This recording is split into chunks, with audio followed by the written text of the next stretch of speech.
Hey folks, it's Dr. Gilchrist, and I wanted to make sure that you had an opportunity to finish up this personality section before we move on to psychological disorders.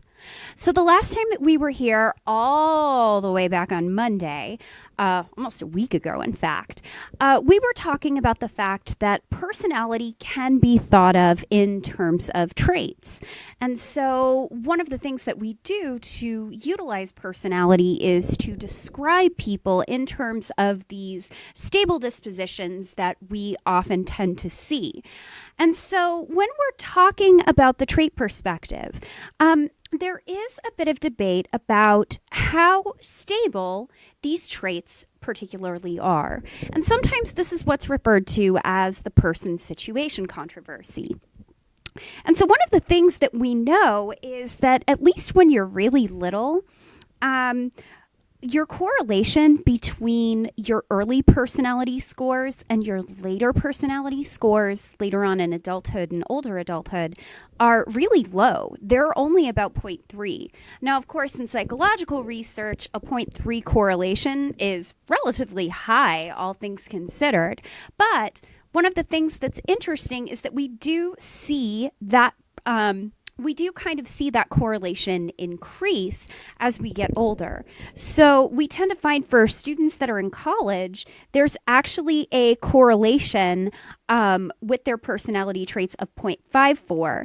By about the age of 70, you start to really see these personality traits stabilize over time. By the time that you're 70, if we look at your personality traits from 20 years ago, you're generally going to find a correlation of 0.73. And so that's really, really high. And so what it tells us is that at least initially when we're young, our personality is taking time to form. As we get older, those traits tend to stabilize, and we're generally going to behave the same way over time. Your interests might potentially change, but in general, you're going to have a consistent way of behaving. Now, here's where we get into a little bit of an issue. So if I'm somebody who's pretty bouncy, pretty happy, pretty bubbly, am I necessarily going to be that in all of these different types of situations? And it turns out that that's not entirely true. If I'm in a car accident, I'm probably not going to be very bubbly or very happy or very excited. I'm probably going to be pretty terrified and scared. And so one of the things that we find is that you may be conscientious in certain types of situations, but not others. And so what does that tell us? What it means is that we can't necessarily predict, given your personality, how you're going to behave in any one given situation. There are some of you that are not really very type A at all, but as soon as we get you in front of a store on Black Friday, you're like, give me all the things. And all of a sudden you become really type A. Now, here's what's really critical. We may not always behave the same way in different situations, but what we're looking at is average behavior over time. Average behavior is generally going to stay the same. And some of the pieces of evidence that we have for this is the fact that even when we're not necessarily very happy, even though we're often a happy person, we're going to see that our expressive styles and our expressive behaviors are generally going to be pretty consistent regardless. So what's interesting is that you can look at what are known as thin slices. You can look at small video clips of people for as short as 2 seconds. And people are usually pretty good at assessing personality traits correctly. So even though we may not behave the same way in every situation, we do tend to behave a certain way across the average. And this is really where the social cognitive perspective comes into play. So this was originally developed by Albert Bandura, who you previously may remember from our Bobo doll studies, watching observational learning and seeing how aggression can be modeled. And Bandura believed very strongly that personality is due to an interaction between you and your particular traits and the social context that you find yourself in. So everything that's going on you are shaping the environment in some sort of way. And likewise, the environment is going to be pushing back on you based on the way that you behave with your personality traits. And so we're going to talk a little bit more about this, and here are a couple of examples of how we shape the environment and the environment likewise shapes us. So individuals with different personality traits are generally going to act differently or choose different types of environments from themselves. So for example, odds are pretty good that you picked Cotty for a reason. But odds are pretty good that if I looked at the personality traits of somebody that goes to a place like Mizzou versus a place like Cotty, I'm going to see some major personality differences between the people that picked Cotty and the people that picked a larger state school. Additionally, we do know that the music that you tend to like is partially based on your personality traits. In general, if you're fond of things like classical or jazz music or blues or folk, you tend to be more open to experience that big five trait that we talked about. And oftentimes we'll see very high levels of verbal intelligence. On the other hand, if you're into things like country music, pop music, you're generally going to be a lot more cheerful, a lot more outgoing, and you're going to be a little bit more conscientious. So the kind of music that you like is partially based on your own unique disposition. Additionally, the way that you decorate your dorm room, the way that you decorate your office, you can come into my office and just look at all of my different stacks, and odds are pretty good you'd make a pretty good assessment of what kind of personality I have based on that. And we all do this. Additionally, our personalities are going to shape how we react to different types of events. In general, if you trend towards being a little bit more anxious, you are going to react to a situation very, very differently than people who are generally more relaxed. So oftentimes, for example, in situations that are new to us or unfamiliar, we're going to probably be a little bit more reserved, and that's especially true if you're trending towards anxiety. In different situations, we're going to be a little bit more calm and relaxed. And then finally, our personalities do shape situations. If you're worried that somebody is going to be angry with you, that might affect the way that you treat them. You might be very hands-off with them. You might be very aloof with them. And that might potentially have the effect of possibly setting that person off and making them angry. And so you end up getting this self-fulfilling prophecy based on the way that you treat people. So how you view people and treat people actually influences how they treat you in return. So your personality and the situation that you're in shape each other. And this is what Bandura referred to as reciprocal determinism. You shape the environment, you create the particular environment for yourself, you treat people a certain way, and based on your particular personality traits and your behavior, that is likewise going to shape the environment, and the environment is additionally going to shape you in turn. So your internal personality traits, your behavior, and the outside environment are all going to influence each other in a variety of ways.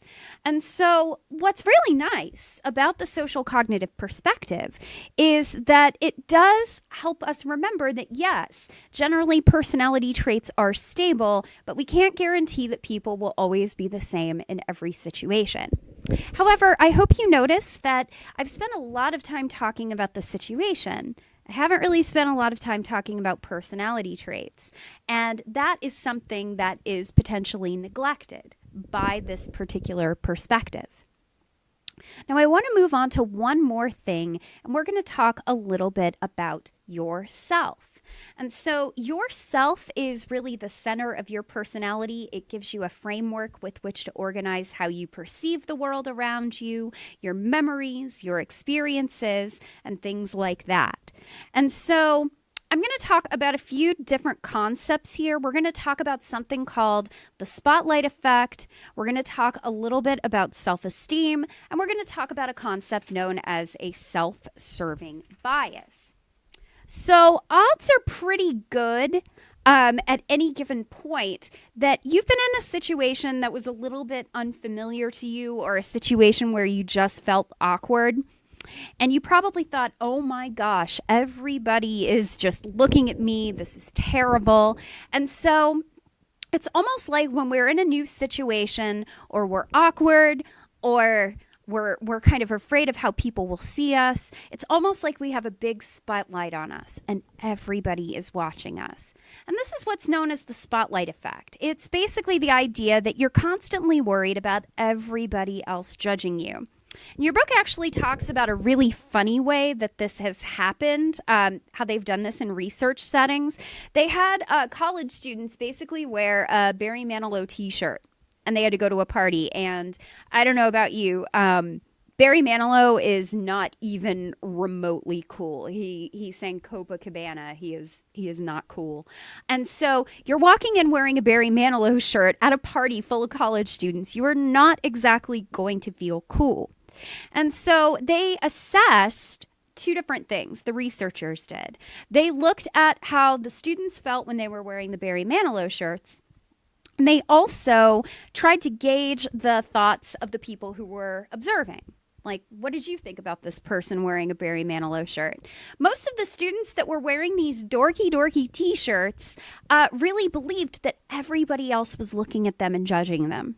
And generally, most people at the party, when researchers assessed this, found that most people didn't notice the Barry Manilow t-shirts, and if they did, they didn't really care. And so one of the things that we tend to find is we often think that that everybody is looking at us, everybody is judging us and laughing at us. And the truth of the matter is that most of us are often far more concerned about how other people see us than other people are. Most people are too busy worrying about themselves to worry about anybody else. So now I want to briefly talk about self-esteem. So self-esteem has a lot of different benefits. It's basically your notion of self-worth. Do you like yourself? Do you not? And generally, we tend to find that high self-esteem generally confers a variety of different benefits. Less pressure to conform. People tend to sleep better. You're going to be more persistent and try again if things don't work out your way. You're generally going to be less shy. You're going to be less anxious, less lonely. And so people have wondered, is there a way that you can boost this? Now, it's really tricky when you have low self-esteem. So some recent research back in 2014 actually found that if you give people low self-esteem affirmations to say, it doesn't really help, because most of the people that have low self-esteem, first of all, they feel really silly doing these affirmations. And second of all, they think that they're lies. They don't necessarily believe them. But we do know that low self-esteem can cause problems. People who tend to feel really bad about themselves usually tend to feel pretty bad about other people too. So if you're the kind of person, well, I'm just going to speak from my own personal experience. I'm not going to talk about yours. But I often tend to find when I'm not feeling really good about me, I tend to take it out on other people, and I tend to be pretty judgmental with other people because I'm also really judgmental on myself. So we tend to find that you're going to not only view yourself critically, you're going to view other people critically. Now, some people would say that this might accurately reflect aspects of your reality. Things that are failures or problems that we're having tend to lower self-esteem. But there are plenty of people out there who are doing wonderful things with their lives and helping other people, and they feel miserable about themselves. So it might reflect reality, but it might not. Now, we want to make sure that self-esteem is healthy. We want to make sure it's secure. We don't want it to necessarily be defensive. So people that have this defensive type of self-esteem, oftentimes we'll tend to find that if you criticize them, they can't handle it, but otherwise they have a very inflated sense of self. So self-serving biases. One of the ways that we tend to have pretty good self-esteem is we tend to perceive ourselves pretty favorably. When you don't do well on a test, do you blame yourself or do you tend to blame other people? The test questions were hard versus I didn't study.